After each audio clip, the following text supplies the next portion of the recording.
Hey guys, it's Celine and welcome back to another episode of We Are Prosperous. Today I just thought it would be a good idea if I shared my story with you guys because I feel like I really haven't shared my story with anyone. So here it goes. When I was just 15 years old, a little tiny freshman girl. Oh, it doesn't seem like it was that long ago. But anyway, when I was a little freshman girl, 15 years old, I was making upwards of $200, almost $300 a day of passive income on Etsy, which sounds crazy. It sounds insane, I know. But if I was able to do that as a tiny little 15-year-old freshman, then anyone can do it. Like, seriously, if I could do that, anyone can. And I'm gonna show you how in today's video. So let's jump right in.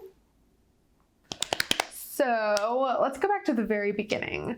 It was spring of 2018, I think. Spring of 2018.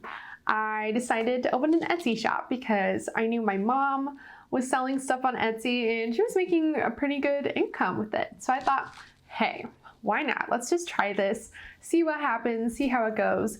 So I opened my first Etsy shop and I started selling digital listings. And there are so many kinds of digital products you can sell on Etsy. You just have to go look for them. And I will definitely make another video about what you should sell with digital products, but that could be a whole hour-long video of itself. So I'm just gonna stick to this for now. But anyway, I started selling digital products on Etsy. I downloaded a program called Adobe Illustrator, if you've heard of it before. Basically, it's just a graphic design program that lets you design different kinds of graphics and almost anything you can think of, you can do it with Adobe Illustrator. So I downloaded Adobe Illustrator and pretty much self-taught myself how to use it.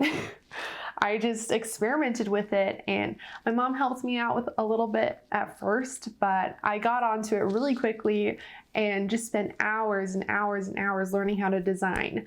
And I wouldn't consider myself a graphic designer because I didn't go to school for that. That's not what I am, but I really do know how to design graphics. So I guess you could say I'm a graphic designer. So I started selling digital products on Etsy. It wasn't a lot at first. In fact, I had maybe only 10 or 20 listings, but I was selling a lot of them, not too much, but maybe like 2 or 3 a day at first. And eventually it picked up when I found this one design. And every business owner's dream is to find that one product that sells really, really well. And I found it. I hit the jackpot and I found this design that was selling really, really well. And I didn't know it was selling well at first, but my mom told me about it.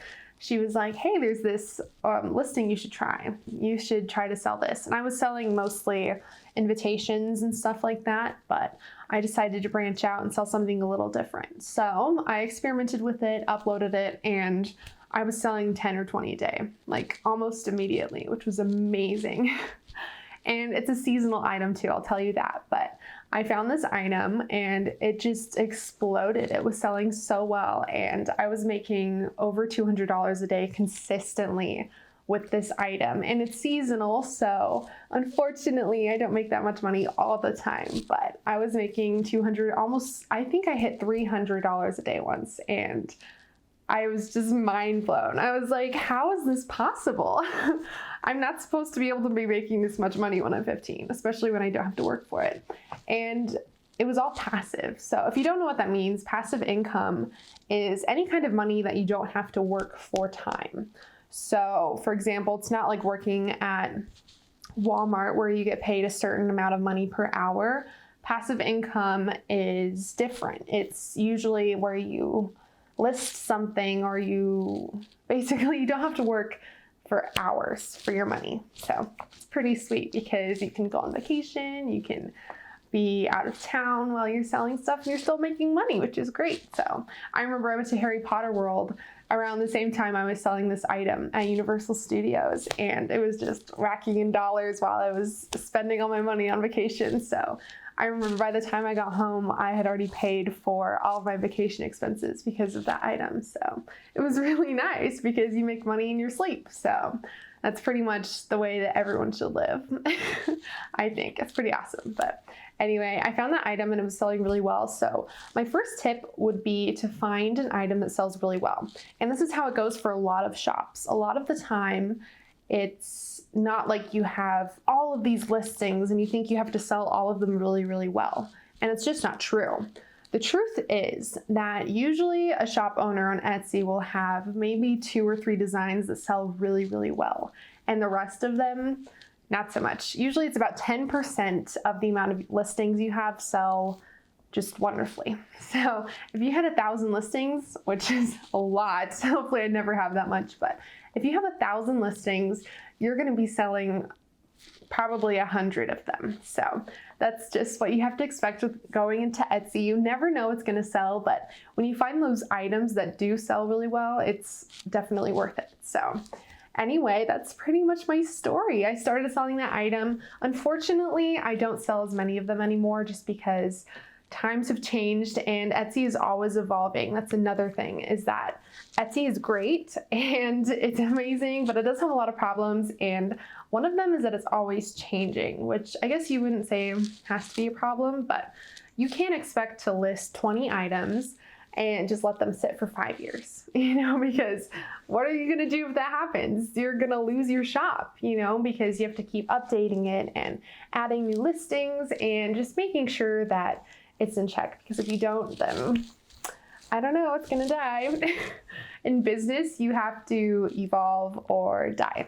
And that's what I've seen a lot with the coronavirus too, is that there have been so many businesses out there that have had to evolve and grow and change in tough ways because of the coronavirus and the pandemic, and the ones that didn't just died. So that's something about entrepreneurship you should know as well, because that's the truth, is that when times change, and they always are changing, you have to evolve or die. So when it comes to Etsy, a lot of times you'll find seasonal listings and items that sell really, really well. Or as the years go on, it gets more saturated and just things are different. So fortunately, the coronavirus has hit my shops pretty hard, but luckily I have 2 other ones. So I have a total of 3 Etsy shops right now. I used to have another one, but I stopped selling the listings that I sold on there just because I wanted to change it up a little bit. So I have 3 Etsy shops, 2 of them are digital, and the third one is a physical product shop.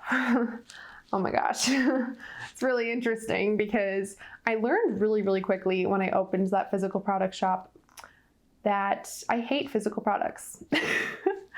As an Etsy seller that was selling digital items and didn't have to work a minute for any of the stuff she was selling, it was really hard for me to transition into physical products because it's just a whole new world, honey. It's different. And I know a lot of people that love selling physical products, but I learned really quickly that it's not for me. I still do it anyway though, because it's a great source of income, and I'm not saying that you shouldn't do that. All I'm saying is that you should be very careful and know beforehand what you're getting into when it comes to physical products. So if you're just starting out, I would definitely recommend selling something digital. Physical products are great, and I have found a couple that sell really, really well and bring in tons of income. The only problem is that you have to work for the money. You have to exchange time for dollars, which potentially is what you want to get out of to achieve financial freedom and economic prosperity and all of that wonderful stuff. But for now, it's okay to sell digital products and physical products too. As long as you know what you're getting into, you'll be fine. But anyway, that's basically my life story when it comes to Etsy. So you have to be careful with Etsy because there are other marketplaces, but I would say Etsy is a great one if you're just starting out. You want to start making some money and you want to kind of test the waters of entrepreneurship and see what it's like to own a business. Then I would definitely check out Etsy because it's super easy to set up a shop too. It's like boom, boom, boom, choose a name, set up the billing info, and you're open. It's fantastic. I love Etsy for so many reasons, and I would definitely check it out. Alrighty, I think that's it for today's video. Thank you so much for watching. I really hope you enjoyed this. I had fun talking about my life story and how I made all my money on Etsy. So if you enjoyed this, please be sure to subscribe and hit the thumbs up, and be sure to check out the We Are Prosperous Instagram and Twitter and social media pages, because those are great. But I'm warning you right now, I don't play the social media game. I am not an influencer or some crazy Instagrammer, but I do love posting inspirational quotes and just motivating people to take control of their financial future. So if you're serious about your financial future and you want to achieve economic prosperity for yourself, then I would definitely go check those out. So thank you so much for watching, and be sure to let me know in the comments if there's any video suggestions or questions you have, and I will be sure to get back to you as soon as possible. So thank you for watching. I love you guys, and I'll see you next time. Bye.